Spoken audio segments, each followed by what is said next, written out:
그때 헤롯 왕이 손을 들어 교회 중에서 몇 사람을 해하려 하여 요한의 형제 야고보를 칼로 죽이니 유대인들이 이 일을 기뻐하는 것을 보고 베드로도 잡으려 할세. 때는 무교절 기간이라 잡음에 옥에 가두어 군인 내식인 네페에 맡겨 지키고 유월절 후에 백성 앞에 끌어내고자 하더라. 이에 베드로는 옥에 갇혔고 교회는 그를 위하여 간절히 하나님께 기도하더니 헤롯이 잡아내려고 하는 그 전날 밤에 베드로가 두 군인 틈에서 두 쇠사슬에 매어 누워 자는데 파수꾼들이 문 앞에서 옥을 지키더니 호련히 주의 사자가 나타나매 옥중에 광채가 빛나며 또 베드로의 옆구리를 쳐 깨워 이르되 급히 일어나라 하니 쇠사슬이 그 손에서 벗어지더라. 천사가 이르되 띠를 띠고 신을 신으라 하거늘 베드로가 그대로 하니 천사가 또 이르되 겉옷을 입고 따라오라 한데 베드로가 나와서 따라갈새 천사가 하는 것이 생시인 줄 알지 못하고 환상을 보는 거 아니라 이에 첫째와 둘째 파수를 지나 시내로 통한 쇠문에 이르니 문이 저절로 열리는지라. 나와서 한 거리를 지나매 천사가 곧 떠나니라. 이에 베드로가 정신이 들어 이르되 내가 이제야 참으로 주께서 그의 천사를 보내어 나를 헤롯의 손과 유대 백성의 모든 기대에서 벗어나게 하신 줄 알겠노라 하여 깨닫고 마가라 하는 요한의 어머니 마리아의 집에 가니 여러 사람이 거기에 모여 기도하고 있더라. 아멘. 우리는 지난주에 야고보 사도 중에는 첫 번째로 순교자가 나온 장면을 보게 되었습니다. 그 야고보 사도의 순교 다음에 바로 이야기가 이제 베드로에 대한 이야기가 나오고 있죠. 사도행전에서 어찌 보면 베드로의 사역, 공적인 사역은 이게 마지막으로 기록되고 있는 기록입니다. 오늘 베드로의 그 천사가 나타나서 베드로가 감옥에 이제는 죽을 수밖에 없는 거예요. 이제는 이 헤롯 왕이 자신의 정치 생명 그리고 자신의 인기, 유대인들에게 잘 보이게 하기 위해서 베드로를 죽이는 것이 자신에게 큰 유익이라고 생각을 했던 겁니다. 그래서 야고보 사도를 죽여봤더니 유대인들이 너무 기뻐하니까 이제는 베드로 사도도 잡아서 죽이려고 하고 있는 거죠. 그렇게 베드로 사도를 죽이려고 하는 그 과정 가운데 이제는 죽이려고 했던 바로 그 전날 밤에 하나님이 강권적인 손으로, 즉 천사의 손으로 이제는 그 베드로가 구원함을 받는 장면을 우리는 보고 있습니다. 오늘 지난주에는 야고보의 예전, 그 예수님을 쫓아다닐 때 그 예전 모습과 그리고 순교자까지 가는 그 야고보의 변화되는 것을 봤다면 오늘은 바로 베드로를 통해서 하나님이 베드로를 정말 교회의 반석답게 만드시는 그 과정을 우리가 한번 상고해 보고자 합니다. 베드로는 오늘 잠을 자고 있었다라고 하고 있죠. 잠을 청하고 있었다. 근데 사실은 베드로가 잠을 청하고 있었다는 것에 대해서 참 여러 가지를 우리가 생각하게 합니다. 첫 번째는 베드로가 어찌 보면 예수님과 같이 따라다닐 때 예수님이 그 폭풍우가 치는 그 바닷물에서 그 배에서 그 예수님은 잠을 청하고 계셨었죠. 그때 베드로를 비롯한 많은 제자들은 너무너무 두려웠습니다. 이 폭풍우가 너무너무 두려워서 예수님 보고 아니 주님 이런 상황인데 그래 잠을 자고 있습니까? 라고 이야기합니다. 주님은 그랬죠. 주님과 함께 타고 있는 그 배가 주님과 함께 있는데 지금 그 예수님께서 어떤 창조주요 그리스도요 메시아이십니다. 그래서 천지를 창조하신 분이며 그분이 천지를 다스리고 있는 것을 분명히 여러 기적들을 통해서 봤단 말이에요. 그럼에도 불구하고 베드로를 비롯한 많은 제자들은 그 폭풍우가 쳤을 때 겁이 나서 두려워했었죠. 그런데 이제 반대로 이제는 내일이면 죽어요. 생각해 보십시오. 내일이면 이제 사형을 떨어지는 날입니다. 그런데 내일이면 죽는 그날 베드로는 깊은 잠에 빠져들고 있는 겁니다. 그 마음이 평안한 거죠. 그래서 신학자들은 이 베드로가 이 죽음 앞에서 잠을 청하고 있는 모습, 또 나중에 여러분들이 사도행전 16장에 가면 사도 바울이 이제는 죽음 앞에서 하나님을 찬양하고 있는 모습이 나와요. 그 감옥에서 이제는 베드로처럼 그렇게 사형수로 있을 때 이 바울이 신라와 함께 하나님을 큰 소리로 찬양하는 걸 모든 죄수들이 듣고 그 찬양 소리에 옥문이 부서지고 그리고 베드로처럼 기적적으로 살아나는 역사가 사도행전 16장에도 나옵니다. 그 베드로의 그 사형, 그 죽음 앞에서의 잠, 또 바울의 죽음 앞에서의 찬양, 이 모든 것이 다 장성한 자의 믿음을 우리에게 보여주고 있는 기록들이기도 합니다. 그런데 우리가 알고 있듯이 베드로는 처음부터 이런 믿음과 평강이 있던 사람이 아니었다는 것을 우리는 알고 있죠. 예수님께서 폭풍우가 치는 바닷가에서 이제는 예수님이 뒤늦게 이제 따라오시는데 이 제자들은 바다에 있었죠. 그 배에 타고 있었고 예수님이 물 위를 걸어오시는 겁니다. 그래서 많은 이 제자들은 혹시 유령인가 하고 생각을 했었죠. 근데 예수님인 거를 직감한 이 베드로는 예수님이 물 위를 걷고 있는 것을 보면서 예수님이 너도 걸어오라 라고 하는 메시지를 듣고 물 위를 걷기 시작합니다. 그런데 갑자기 큰 파도가 치고 바람이 부는 것을 보면서 마태복음 14장은 바람을 보고 무서워하여 빠져가더라 라고 말하죠. 즉 지금 앞에서 걸어오라 하신 예수님, 물 위를 걷고 있는 그 예수님보다도 그 바람과 파도와 그 환경이 훨씬 더 커 보이는 겁니다. 베드로는 하염없이 믿음이 적어 물에 빠질 수밖에 없었고 예수님은 베드로를 향해 믿음이 적은 자여 왜 의심하냐 라고 이야기를 했죠. 그게 베드로의 모습이었던 겁니다. 또한 베드로는 자신의 칼과 즉 자신의 힘이죠. 자신의 어떤 능력으로 주님을 내가 지킬 수 있다고 생각했어요. 그래서 십자가를 이해하지 못했던 베드로는 예수님께서 십자가를 짊어지신다고 했을 때 주여 그리하지 마십시오 라고 하죠. 내가 절대 주님이 딴 사람이 떠나도 나는 떠나지 않을 거예요. 그 얘기는 뭐죠? 주님은 이 땅에 오셔서 다윗과 같은 그런 군사적이고 정치적인 왕으로 오셔서 번영과 힘을 줄 뿐이거든요. 그런데 베드로가 예수님이 십자가에 죽으신다고 하니까 그 십자가를 말릴 수밖에 없었던 거죠. 즉 하나님의 그 하나님 나라를 확장하는 것, 또 십자가의 은혜 이런 걸 전혀 이해하지 못했던 거예요. 마침내 예수님이 십자가에 잡혀 가실 때 그때 베드로는 그래서 칼을 품에 품었던 칼을 딱 꺼냅니다. 그러니까 베드로는 항상 칼을 차고 다녔던 거예요. 뭔가 많은 대적들의 예수님을 죽이려고 하는 대적들, 또 예수님을 믿고 있는 제자들의 대적들을 향해서 이제는 칼로다가 언제든지 위협을 가하면 공격할 태세를 갖고 있었던 거죠. 그리고 베드로는 예수님을 잡으려고 했던 그 말고의 귀를 칼로 자릅니다. 그런데 예수님께서 그 베드로에게 내 칼을 칼집에 꽂으라 라고 말씀하시죠. 내가 12군단도 더 되는 군대를 보낼 수 없을 것 같으냐? 내가 힘으로 한다면, 내가 하나님의 아들로서 힘으로 군사를 한다면 내가 과연 하나님의 천군 천사를 보내서 12군대를 보내서 정말 이 로마의 군대를 쑥대밭으로 만들어줄 능력이 없다고 생각하느냐? 그리고 베드로에게 하는 얘기가 그거죠. 칼을 가진 자는 칼로 망한다는 거예요.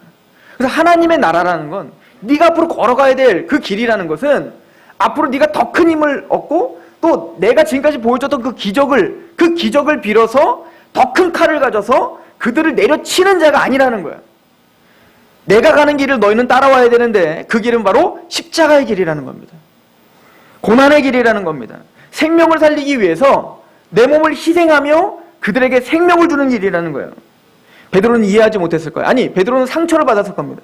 내가 주님을 위해서 길을 잘랐는데 아니 그 길을 탁탁 털어보고 다시 붙여주시잖아요. 그럼 칼집에 꽂으라는 거 아닙니까? 베드로는 이해할 수가 없었고 그래서 베드로는 예수님을 떠날 수밖에 없고 도망갈 수밖에 없었던 겁니다. 그리고 예수님이 말한 것처럼 다 굴기 전에 3번이나 예수님을 부인하고 저주하며 부인하는 그 자리에 베드로는 서게 됩니다. 왜? 내가 알고 있었던 메시아가 아니었기 때문에.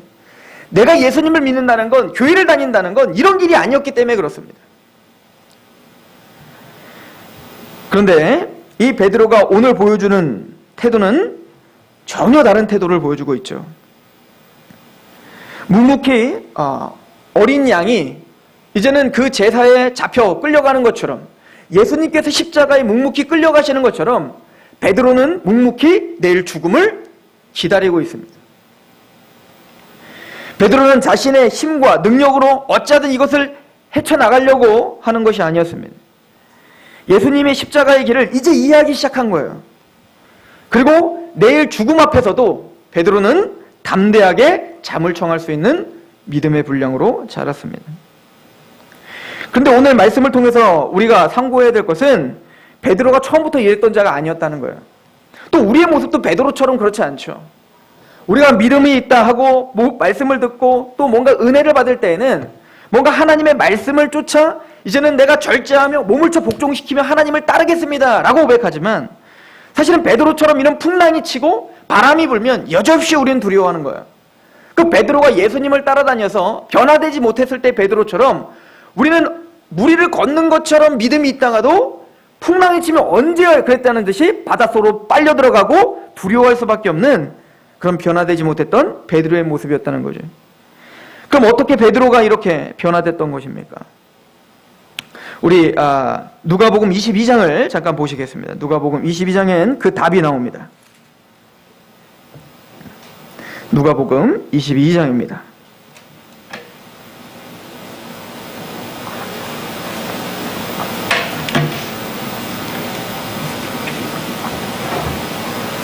누가복음 22장 3절인데요. 31절, 누가복음 22장 31절. 시몬아 시몬아 보라 사탄이 너희를 밀가부르듯 하려고 요구하였으나 그러나 내가 너를 위하여 내 믿음이 떨어지지 않기를 기도하였노니 너희는 돌이킨 후에 내 형제를 굳게 하라. 베드로는 예수님을 3번이나 부인했죠. 믿음이 없어 풍랑 앞에 두려워 빨려 들어가 바다에 빠질 수밖에 없었죠. 그건 우리의 모습입니다. 그런데 지금 베드로가 보여주는 이 모습은 그때와는 전혀 다른 담대한 모습입니다. 죽음 앞에 서서 담대하고 평안한 모습을 보여주고 있습니다. 어찌 보면 믿음이 성장한 거예요. 여러분들, 믿음이 살아있다라고 하는 것은 믿음이 성장한다는 거죠. 그죠? 어떤 씨를 심었는데 그 씨가 정말 살아있는 씨라면 반드시 싹이 나고 자라고 열매를 맺게 돼 있는 거예요. 마찬가지로 우리 안에 예수님 복음이라는 씨앗이 심겼다면 그 복음이 살아있고 믿음이 살아있다면 반드시 그 믿음은 더딜 수는 있어요. 사람마다 차이는 있어요.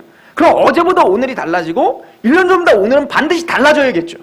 믿음은 성장하는 겁니다. 그게 살아있는 믿음인 거예요. 베드로는 성장했습니다. 그런데 그 성장이라고 하는 것은 베드로가 결단하고 힘을 내고 뭔가 계획을 짜서 성장한 게 아니라고 성경은 말하고 있는 겁니다. 사탄은 끊임없이 그 베드로를 비롯한 모든 제자들을 그렇게 두렵게 하고 그 믿음을 없애게 하려고 노력을 합니다.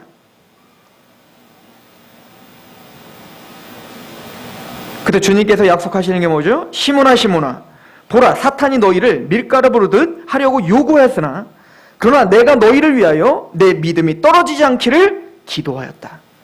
주님께서 뭡니까? 그 베드로의 믿음을 위해서 간구하시고 또 준행하시며 붙잡고 인도하셨다는 거예요.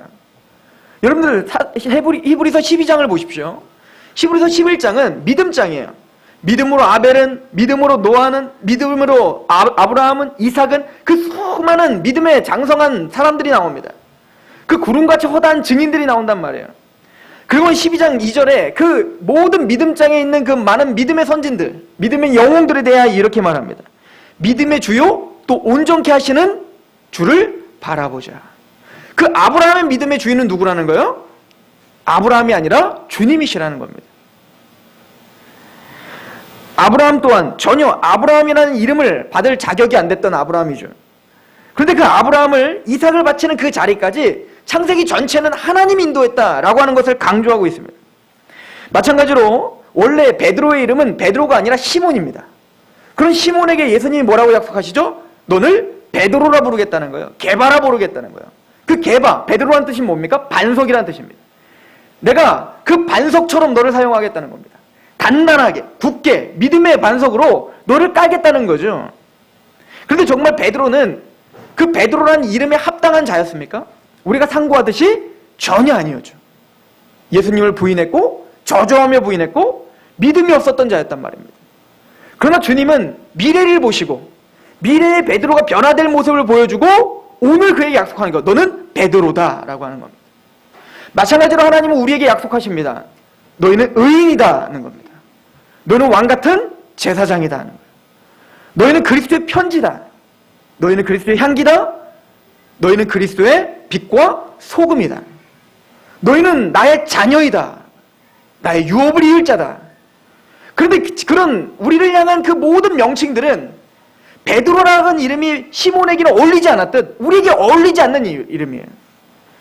그러나 주님은 미래에 완성될 그 모습을 보시면서 우리에게 너희는 향기가 맞고 너희는 나의 보배다 라고 이야기를 하고 있단 말입니다. 왜 주님은 우리를 향해서 그런 확신이 있으실까요? 왜 주님은 이제는 네가 다 굴기 전에 3번이나 날 부인할 걸 알면서도 어떻게 베드로가 베드로 될 거라는 거, 반석이 될 거라는 걸 그렇게 확신하실 수 있을까요?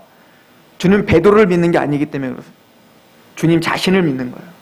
내가 반드시 너를 그렇게 만들 것이고 내가 반드시 너를 그 반석처럼 이끌고야 말 거야를 주님 스스로가 고백하고 있는 거예요.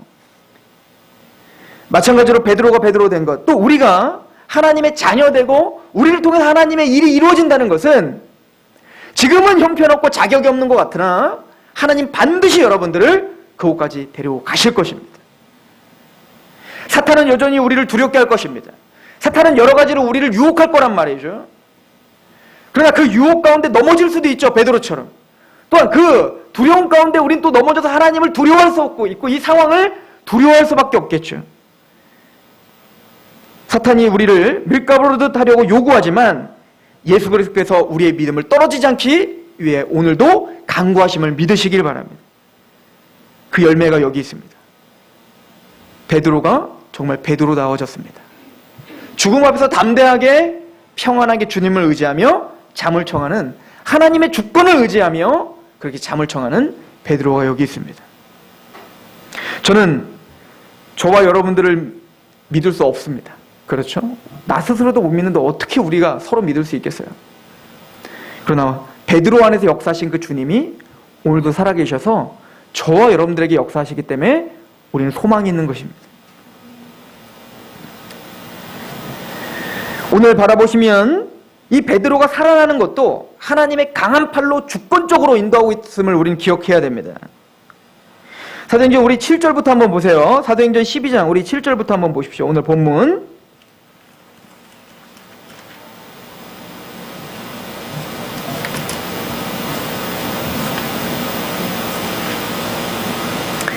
호련히 주의 사자가 나타나매 옥중에 광채가 빛나며 또 베드로의 옆구리를 쳐 깨워 이르되 급히 일어나라 하니 쇠사슬이 그 손에서 벗어지더라.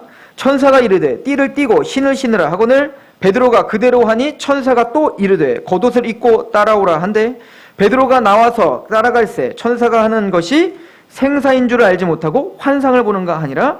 이에 첫째와 둘째 파수를 지나 시내를 통한 쇠문에 이르니 문이 저절로 열리는지라. 나와서 한 거리를 지나매 천사가 곧 떠나니라. 사실은 베드로는 비몽사몽간이에요. 사실은 베드로는 탈옥할 생각도 없었어요. 근데 하나님은 하나님의 뜻이 있어서 강한 하나님의 팔을 들어 베드로를 꼬집어내십니다. 잠자고 있는 베드로를 막 쳐서 깨우는 거예요. 일어나라. 그리고는 하나님이 직접 어떻게 합니까? 천사를 통해서 그 쇠사슬을 풀어주십니다. 그리고는 강력한 손을 이끌고 그를 데리고 나갑니다. 그를 가는 곳마다 어때요? 죄수가 잠들게 하고 또 옥문이 열려서 어떻게 따라가다 보니까 탈옥을 하게 된 겁니다. 구원을 받은 거죠. 즉 하나님의 백성을 하나님이 구원하실 때에는 우리의 어떤 지혜와 우리의 능력과 우리의 힘으로 하는 것이 아님을 성경은 보여주고 있습니다. 이런 비슷한 장면이 창세기에 한 번 더 나오는데 롯입니다. 롯. 하나님께서 소돔과 고모라 땅에 그 악이 관영하고 이제는 그 소돔과 고모라 땅을 심판하기로 결정하십니다. 롯은 이제는 이 땅이 심판될 거니까 이제는 너희들은 나와 함께 소돔과 고모라를 떠나자. 그랬더니 그 사위들이 어떻게 하죠? 농담으로 여겼더라. 하나님의 말씀을 가볍게 여기는 겁니다. 이게 이 세대에 동일하다라고 이야기를 하고 있죠. 근데 사실은 롯도 떠나기가 싫었어요. 왜냐면 소돔과 고모라 땅에서 자기가 이뤄놨던 많은 것들이 있거든요. 거기서 번영을 누렸고 그 소돔과 고모라 땅이 굉장히 살기 좋은 땅이었기 때문에 이곳을 떠나는 게 싫었던 겁니다. 하나님은 말합니다. 롯아, 너는 이곳을 떠나서 저쪽 저 산으로 올라가라. 내가 지시하는 산으로 가라고 이야기를 합니다. 그때 롯은 지체합니다. 그러니까 이 천사들은 롯을 재촉하여 일어나라 멸망할 것이니라. 너는 빨리 가라. 재촉하기 시작합니다. 그런데도 롯은 떠나질 못해요. 그러니까 하나님은 어떻게 하죠?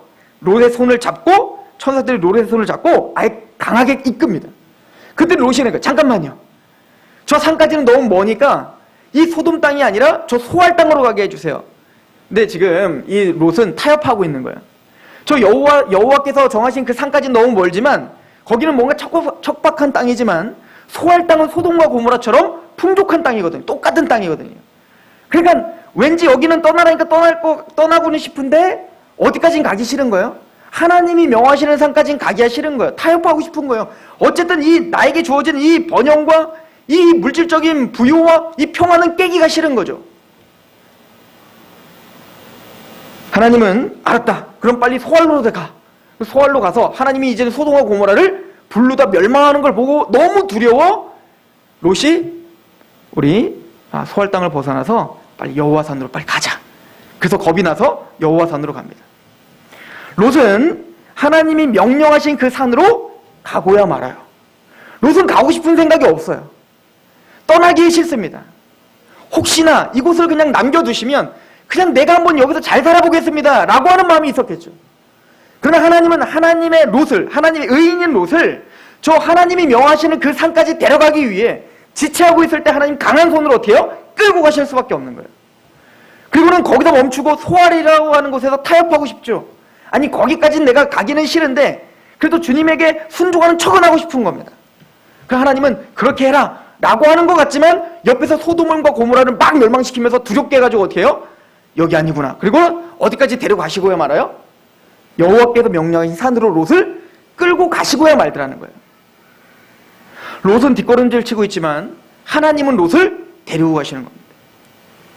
근데 재밌는 건 창세기에는 롯은 가기 싫어 죽겠는데 하나님이 억지로 끌고 간 것처럼 지금 드러내고 있는데 근데 베드로가 신약에서 이 롯의 이야기를 이야기할 때는 좀 다르게 이야기해요. 제가 읽어드릴게요. 베드로후서 2장 7절인데요.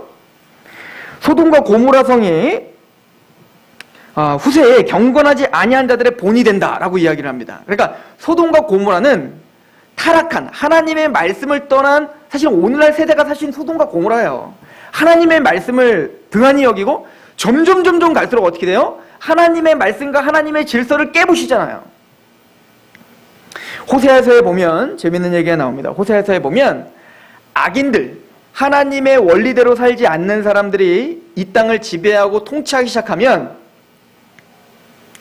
첫 번째, 인애와 진실과 사랑이 없어진다고 합니다. 그리고 뭐냐면 동물이 세잔해지고 물의 물고기가 세잔해질 것이다. 자연이 파괴된다는 거예요. 하나님의 창조하신 그 자연이 파괴될 거예요. 오늘 그렇게 되고 있죠? 하나님의 질서에서 벗어난 자들이 이 땅을 지배하기 시작하니까 어떻게 돼요? 자연이 파괴되고 하나님의 말씀대로 정말로 이 땅을 자기의 욕심대로 사용하다가 파괴됩니다. 그리고는 제사장에게 복종하지 않는다. 즉 하나님이 주신 권위가 다 떨어지는 거예요. 그죠? 시대가 가면 갈수록 이제는 권위라는 건 없어지기 시작합니다. 대통령의 권위도 없어지고 선생님에게 누가 이제 존경합니까? 그죠? 선생님의 권위도 다 없어졌죠. 게다가 그 호세아서에 보면 제사장의 권위가 없어질 뿐만 아니라 너희의 어미에게 대적하리라. 지금 뭐요? 가장 기초적인 질서인 하나님이 인간과의 관계에서 내 부모에게 공경하라 하신 그 첫 번째 계명도 어기기 시작하는 거예요. 가정에서의 질서가 파괴되기 시작합니다. 오늘날 정말 그렇게 되고 있죠. 즉 소돔과 고모라 성이 바로 오늘날 경건하진 않은 우리의 모본이 된다라고 이야기를 합니다. 그럼 베드로후서 2장 8절에 이렇게 설명합니다. 무법한 자들의 음란한 행실로 말미암아 고통당하는 의로운 롯을 건지셨으니 이는 이 의인이 그들 중에 거하며 날마다 저 불법한 행실을 보고 들음으로 그 의로운 심령이 상함이라. 자 보세요. 제가 무슨 얘기를 하려고 하냐면 롯은 가기가 싫었어요. 그죠? 이 번영이 있고 평안이 있는 이 소돔과 고모라 땅이 너무 좋아요. 세상이 좋은 거예요. 여러분들도 그렇지 않습니까? 편한 게 좋고 돈 더 많으면 좋고 좋은 차 타면 좋고 좋은 집 살면 좋잖아요. 그런데 성경은 롯은 한쪽에서는 세상을 즐기고 싶은 그 마음이 너무 크고 근데 롯은 의인입니다. 하나님의 백성입니다. 그러니까 자기가 의식하건 의식하지 못하건 베드로 사도는 뭐라고 지적합니까? 그 무법한 자들의 음란한 행실로 말미암아 고통을 당하는 의로운 롯을 건지셨다. 그 영은 이미 거듭났기 때문에 이게 아니다라고 하는 상한 심령이 있다는 거예요. 롯이 거기에 지체하고 거기에 남아있으려고 자꾸 하고 저 여호와가 명하는 그 땅으로 가. 그러니까 거기는 가기 싫은데 그 소알 땅으로 가고 싶은데 그런 모습은 보였지만 롯은 하나님의 사람이었기 때문에 그럼에도 불구하고 한쪽에서는 마음이 상하고 있었다는 거예요. 이게 아닌데 왠지 좋은 걸 먹어도 왠지 이건 아닌 것 같아요. 왠지 좋은 차를 타고 다녀도 뭔가 내가 즐기고 행복하고 이거를 막 내가 쫓고 사는 것 같은데, 그런데 그것만 쫓고 있는 내 모습을 보면 이건 뭔가 아닌 것 같아요. 이게 하나님 백성의 특징인 거예요. 하나님은 그 롯의 고통을 아시고 그를 거기서 건지셨다는 거예요. 지금 당장은 롯이 그게 하나님 앞에 좀 아쉬워요. 아니, 소돔과 고모라를 좀 용서해 주시고 걔네들을 싹 다 바꿔주시고 나 그냥 이렇게 살게 하면 안 돼요? 근데 하나님을 알고 있었던 거예요. 그렇게 말하고 있지만 롯의 그 심령에는 하나님의 말씀대로 살지 못하는 자신의 모습과 또 거기에 물들어가는 자신의 모습이 너무너무 아픈 겁니다. 저와 여러분들에게도 그런 고통이 있는 줄 믿습니다. 하나님은 그곳에서 재촉하여 롯을 끄집어내고 계시는 거예요. 하나님은 베드로를 그런 강력한 은혜와 기적으로 끄집어낼 수 있는 능력이 있는 줄 믿으시기 바랍니다. 우리를 강력한 유혹에서도 우리를 이기게 하시고 하나님의 백성답게 빚으시는 그 거룩한 하나님의 능력을 신뢰하시길 바랍니다. 때로는 홍해가 앞을 가로막고 뒤에는 애국 군대가 따라와서 이제는 진퇴양내에 빠져 이제는 하염없이 울 수밖에 없는 그 시점이 올 수도 있어요. 우리 인생에. 그때 하나님은 모세를 통해서 선포합니다. 너희는 두려워하지 말고 가만히 서서 여호와께서 오늘 너희를 위하여 행하시는 구원을 보라. 여호와께서 너희를 위하여 싸우시리니 너희는 가만히 있을지어다. 그때가 하나님의 기적을 볼 때입니다. 하나님 반드시 그것을 홍해가 갈라지는 기적을 통해서 베드로를 건져내시는 기적을 통해서 우리를 그 고통 속에서 끄집어 내실 거라는 거예요. 하나님 그럴 만한 능력이 있고 그럴 만한 지혜가 있으신 분입니다.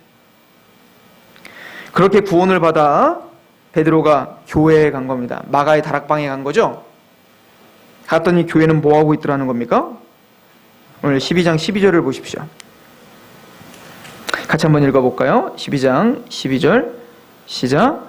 깨닫고 마가라는 요한의 어머니 마리아의 집에 가니 여러 사람이 거기에 모여 기도하고 있더라.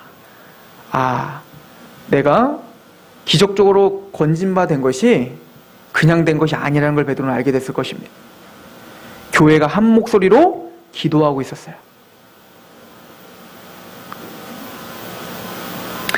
5절 말씀을 보시면 그 이야기를 조금 더 구체적으로 말합니다. 12장 5절에 이에 베드로는 옥에 갇혔고 교회는 그를 위하여 간절히 하나님께 기도하더라 라고 이야기합니다. 이 간절히라고 하는 말은 에크테노스라고 하는 단어예요. 이 단어는 끊임없이 그리고 열렬히 기도한다는 뜻이에요. 베드로가 나올지 안 나올지 몰라요. 그러나 그 베드로를 위해서 어떻게 하는 거예요? 끊임없이 열렬히 정말 하나님만을 갈망하며 미친 듯이 기도한 겁니다. 하나님 그 기도에 응답을 주신 거예요. 근데 우리가 기억해야 될 게 있어요. 우리가 지난주엔 누구를 상고했죠? 야고보를 상고했습니다. 하나님은 야고보는 그냥 죽게 하셨습니다. 그러나 베드로는 살려주셨습니다. 그럼 야고보는 하나님이 도와주신 것이 아니고 베드로만 도와주신 겁니까? 아니에요. 우리가 지난주에 상고해봤듯이 야고보는 야고보 나름대로 하나님의 주권 속에서 의미가 있는 죽음이었습니다. 베드로는 하나님의 주권과 하나님의 지혜 속에서 살아났어야 됐어요. 여러분들, 우리가 기도를 하는 것이 다 들어지는 것만이 기도응답인가요? 우리는 하나님의 주권 앞에서 무릎 꿇어야 될 시기가 왔습니다. 그러나 야고보의 이 순교는 의미 없는 순교가 아니었습니다. 그 야고보의 순교로 말미암아 교회는 더 하나가 됐습니다. 그리고는 베드로가 순교자의 자리에 서게 될 때 야고보의 순교를 받던 그 교회는 하나가 되어 간절히 끊임없이 미친 듯이 하나님만을 갈망하는 자리에 서게 됐습니다. 야고보는 승리한 겁니다. 야고보는 야고보대로 순교하는 것을 통해서 교회를 하나로 만들었고 하나님 앞에 낮아지게 만들었고 그 교회가 하나님 앞에 간절히 사모하는 기도를 드리게 했습니다. 야고보는 하나님의 지혜 가운데 그렇게 쓰임을 받은 거예요. 그러나 이제 베드로는 하나님의 강한 팔과 능력으로 구원하시는 그 능력을, 그 희망과 소망을 선포했습니다. 이 열렬히 기도하다라고 하는 말은 예수님께서 겟세마네 동산에서 기도하신 그때 쓰여졌던 단어예요. 예수님이 어떻게 하나님 앞에 기도했죠? 땀방울이 핏방울이 되도록 기도했단 말입니다. 전심을 다해서 기도했단 말입니다. 교회와 성도는 하나님 앞에 그렇게 기도해야 되는 겁니다. 그런 기도와 하나님 앞에 나가는 그 간절한 그 부르짖음은 반드시 응답을 받는다는 메시지입니다. 교회가 그걸 배워야 됩니다. 이제는 대대적인 핍박들이 이제 올 것입니다. 야고보가 죽임을 당하고 나중에 베드로도 순교를 당할 거예요. 이제는 모든 12제자가 다 순교를 당하게 될 것입니다.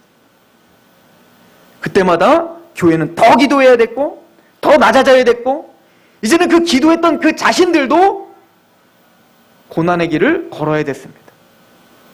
그럴 때마다 이들은 야고보와 베드로를 같이 생각했어야 됩니다. 영광 중에 야고보를 순교자의 자리로, 고난의 자리로 끌고 가신 하나님의 주권. 그러나 그것은 손이 짧거나 하나님의 능력이 없어서 죽은 것이 아니라 하나님의 뭔가 알 수 없는 지혜가 있다는 확신이 있으셔야 됩니다. 그러나 하나님은 또한 베드로처럼 우리를 건질 수도 있다는 확신이 있으십니다. 야고보처럼 순교를 하든 베드로처럼 건짐을 받든 교회가 해야 될 일은 기도하는 일입니다. 명확한 복음을 들고 복음을 선포하되 그 복음은 방향이에요. 향명 없는 허공을 치는 주먹질이 아니라 정확한 우리의 목적지가 있는 게 복음입니다. 말씀을 보셔야 됩니다. 말씀으로 우리의 신앙이 정말 신앙인가? 하나님에 대한 그 지식을 확고히 하셔야 됩니다. 그리고는 그 방향이 정해졌다면 힘있게 달려가야 되는데 그 달려가는 능력과 힘은 기도입니다. 기도가 없다면 우리의 신앙은 여전히 힘이 없을 것입니다. 기도가 없다면 우리가 전하는 복음은 절대 영향력을 끼칠 수 없을 것입니다. 하나님은 이 야고보와 이 베드로의 사건을 통해서 기도의 능력을 가르쳐주고 싶었던 겁니다.